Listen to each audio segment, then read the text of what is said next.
I think that I could do a better job in the first portion of these explosive pull-ups.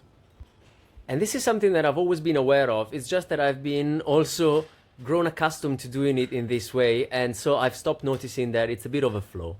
What I'm referring to is that when I'm jumping onto the bar and shift forward a little bit just to build a bit of momentum that then I try to harness in the pool, I do not really allow my body to fully extend and develop as much tension as I could, really. So I'm kind of almost self-sabotaging to a degree. It's not that I do this consciously, it's just that I've grown accustomed to doing it in this way, and so I probably should be paying more attention to do things slightly differently. When I grab the bar, I should allow my body to fully extend and develop some extra tension from this full extension here, and then basically spring back up. Let's see how it goes in the next time.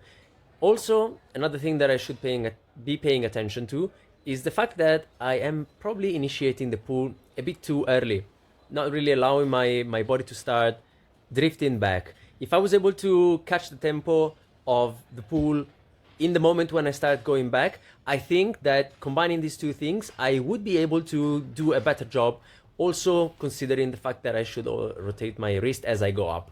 Let's see next week. I will be paying attention to this, I promise. After the pull-ups, it was time for some dumbbell incline presses, and I finally went up in weight. Last week I did 3 sets of 12 with the 22 kilo dumbbells, and it was way past time for me to increase the weight. So I grabbed the 22s and went back down to doing 2 sets of 8, which felt kind of challenging. I don't think that all these repetitions were looking that clean. There is a point of that of the range of motion where I'm going upwards that I kind of deviate from a vertical movement of the dumbbells, and they kind of tend to shift over to the side. It's something that I'm noticing now when I was looking at this first set here. I didn't really feel it while I was performing these, but and this angle here is not really that good as showing that as the previous set, but I did notice that, and maybe some more control should be exercised in improving the line of the range of motion. But I ended up doing 2 sets of 8 without feeling any discomfort in the shoulder. I don't want to say that it is completely fixed, because I still feel that sometimes the rotator cuff seems to fatigue a bit sooner than other parts that should be more engaged in there. And but this was not the case with the 22 kilos, and being able to do 8 in the second set as well, with good proximity to failure, because I felt like the last rep was quite tough, it is a good sign.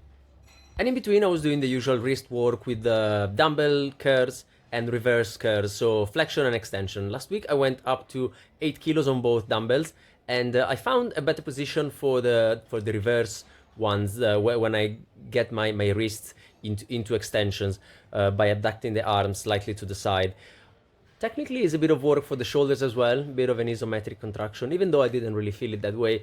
I get such a pump in the wrists doing them superset on top of each other that I don't really feel anything else other than the burn. But it does feel good, and it prepares me for the handstands in here.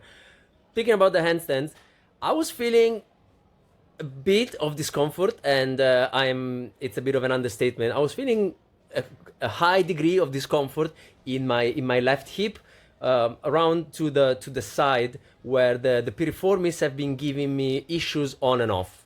It's almost silly. It's just that I'm so used to be doing kick-ups with the left leg being the last one that leaves the floor, that I was trying today to do it with the opposite leg, and I basically have unlearned how to do handstands. It's just that I've been doing it on the other side for such a long time that I wasn't really used to doing it that way. So I was chuckling to myself when I was noticing that I couldn't really get into a handstand, and it seemed like I was back a year ago when I was trying to do kick-ups for the first time.